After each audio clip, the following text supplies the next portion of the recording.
I feel like this is going to be a controversial video because from what I'm seeing, people are really liking this version of the game. I gotta be honest with y'all, I have found a Switch 2 game that I'm pretty disappointed by, especially due to the comments that have been made regarding this when this game got announced. And that game is Hogwarts Legacy. And today I want to talk about why I feel that this was a very disappointing Nintendo Switch 2 game. But before we jump into it, I have to ask, we are so close to 20,000 subscribers. If you guys have not subscribed yet, I would greatly appreciate it, as we've been doing Switch 2 videos almost every single day talking about certain games to avoid, buy, game hunting, New York vlogs. We got too many games in a few weeks, so we've been doing all sorts of things, and if we could hit that before too many games, that'd be really special to me.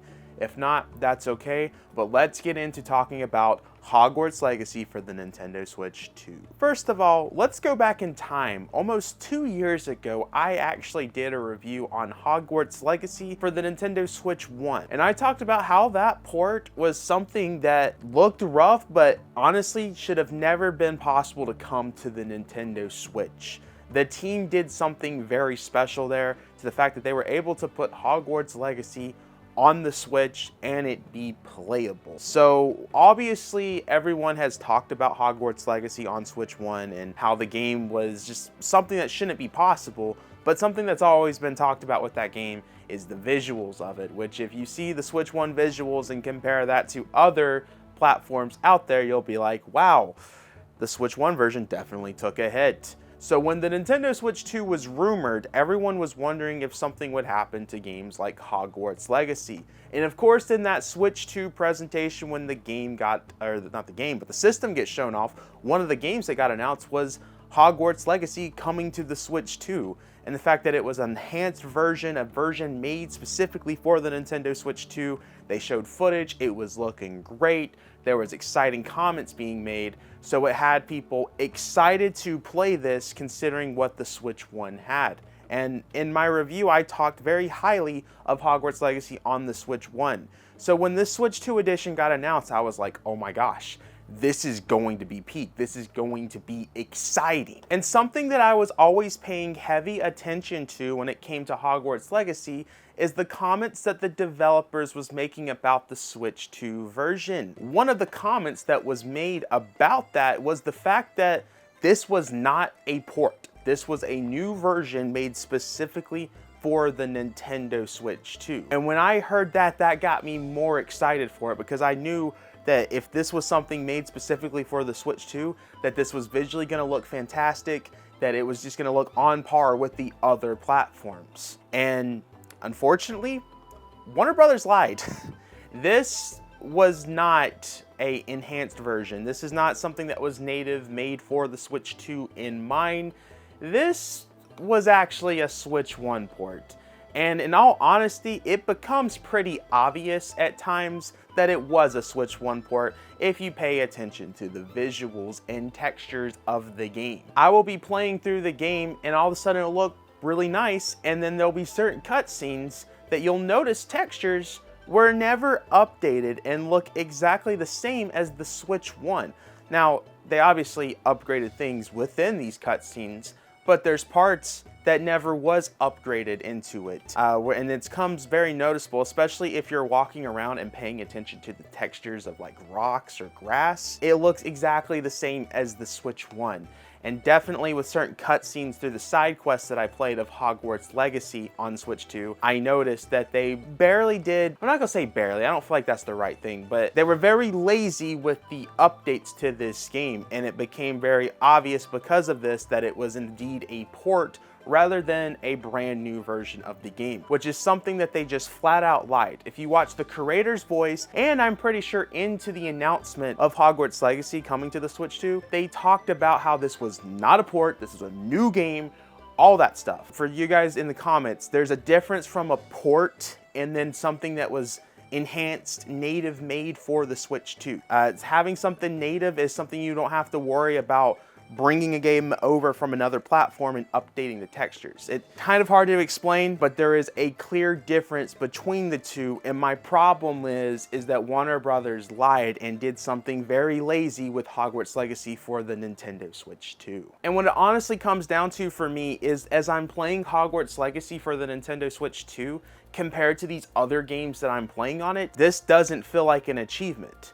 I feel like when I was playing Hogwarts Legacy on the Switch 1, I was able to give the development team props because this was an achievement. What I'm playing on the Switch 2 does not feel an achievement at all, and feels that they did a pretty lazy job of what could have been something very special and very great. Because visually, it's noticeable, and it bothers me that it's noticeable, that it is obvious a port. That bothers me a lot. I think it's just due to the fact, again, that the comments was made. Now, something that's obvious with the Switch 2 edition is you don't have to worry about the loading screens as much as the Switch 1. You can fully explore the Hogwarts area, because if you played the Switch 1, you will notice that you'll be at certain places like walking through a bridge, and you'll actually have to press the A button to walk into the bridge. Something like the Switch 2 edition of Hogwarts Legacy, you don't have to worry about that. Those are great accomplishments, I guess, but once again, visually, this took not as big of a jump as it should have been,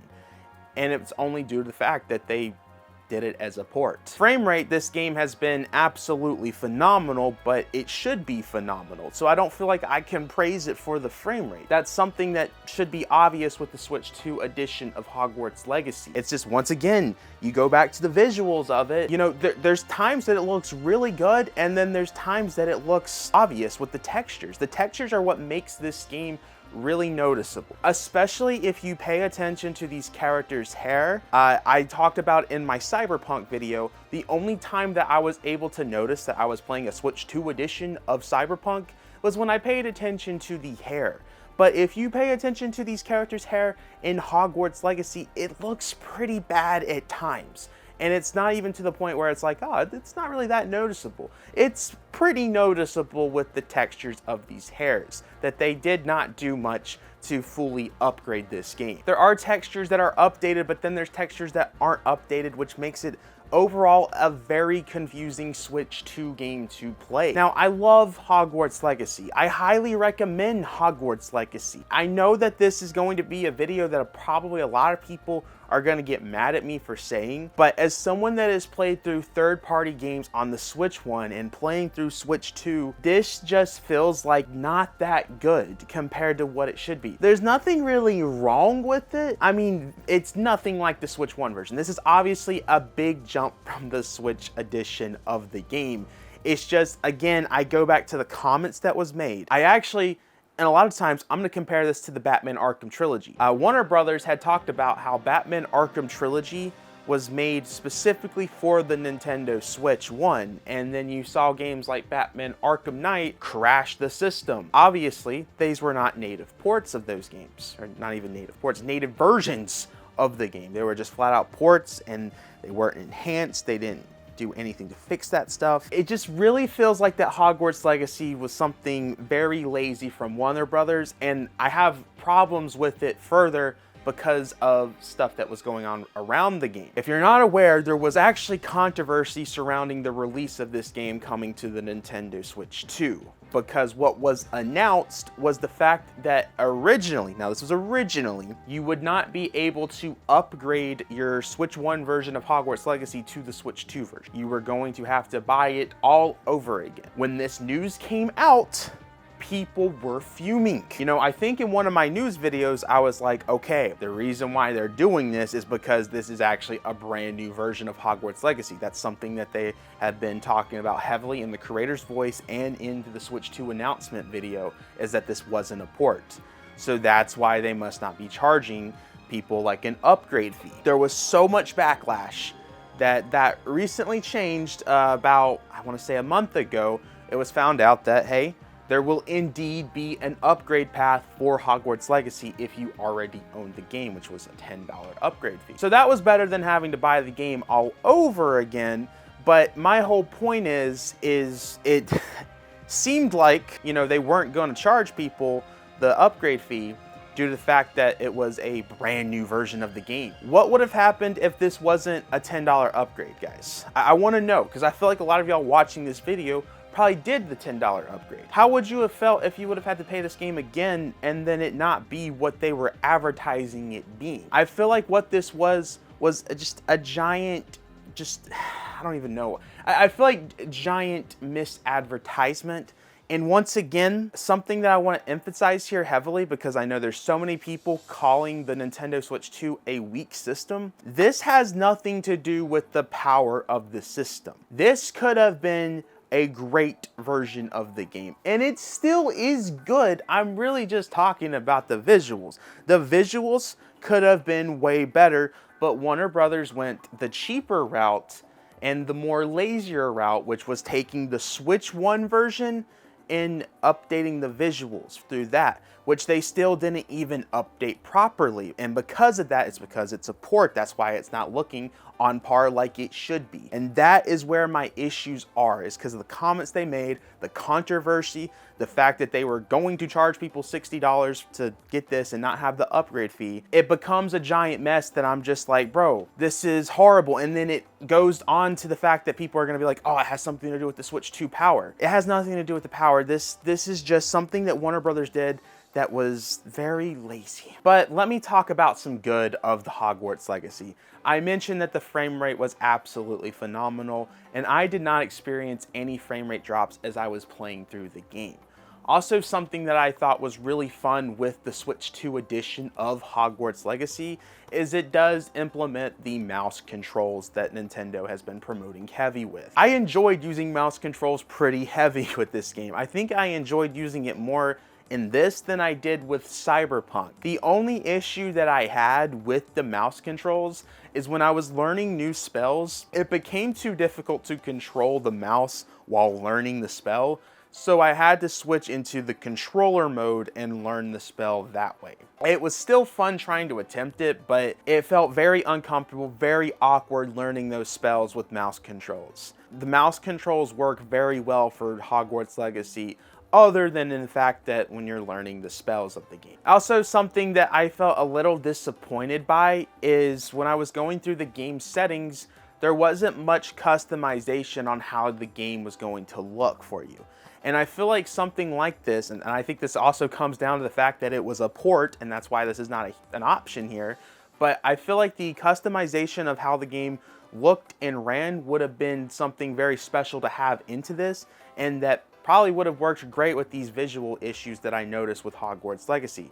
But once again, I think it might have been impossible to do something like that since of the route they took to make Hogwarts Legacy on Switch 2, which was the lazy route. Ultimately, the game is phenomenal. The frame rate is incredible. The visuals are way better than what it looked for Switch 1. But my problem comes down to the comments that the developer said and the fact that it could have looked way more better than what it looks now.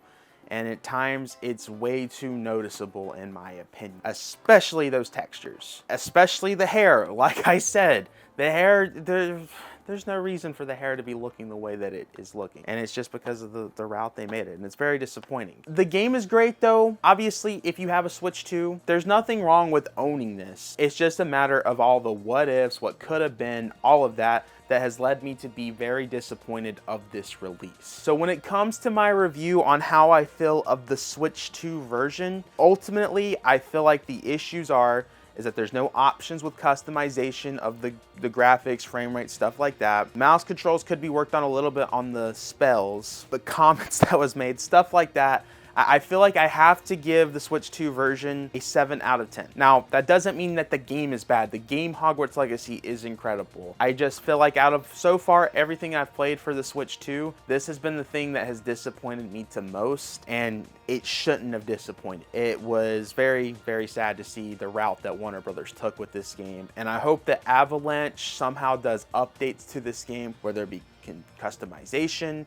I really thought that was going to be something that you could do because that's been something that's been talked about with all these other third-party games, but it's not something they pulled off. I don't feel like the game should be $60 due to the fact of what they did with the version. Had it been a full brand new native version of Hogwarts Legacy for the Switch 2, I would have said that the $60 is worth it. So what I would recommend doing is, I know there's a path that you can pay for Hogwarts Legacy 1, and that game goes on sale a lot for Switch 1, and what you should do is buy that and then go through the route of paying for the upgrade, which is $10. That would be way cheaper than buying it this way, unless you want the Switch 2 physical. I know people are going to be like, game key card. If you want the physical box, that would probably be the wise route to go with this game. The game itself, like I said, incredible, but I'm reviewing it specifically of the Switch 2 version. So I want people to keep in mind when I'm saying 7 out of 10. And honestly, I feel like 7 out of 10 might be a little too high. And the only reason why I have it at 7 is, like I said, the frame rate's incredible. It visually does look good at times. And then there's times that I'm like, wow, this should not be looking this way. That's kind of my mindset of it. I definitely want to know what you guys feel about this. I feel people are going to be so upset at me in the comments for this, but guys, I reviewed over 100 third-party Switch 1 games, and I feel like this was just a giant disappointment of what could have been. But I want to hear what you guys feel about it. I have been talking for way too much. Make sure to backslash that subscribe button, like the video, check out the Twitter, check out the Discord, Instagram, all that good stuff in the description below. Become a Monado Marine, $5 a month. The membership is in the description. Helps out the channel tremendously. We also have the P.O. box. Y'all have asked about that. It's in the description below. And I will see you guys in the next video. Peace. Man, I don't know if I'm looking forward to these comments. I feel like this is going to be a controversial video. I don't know. We'll see how people feel.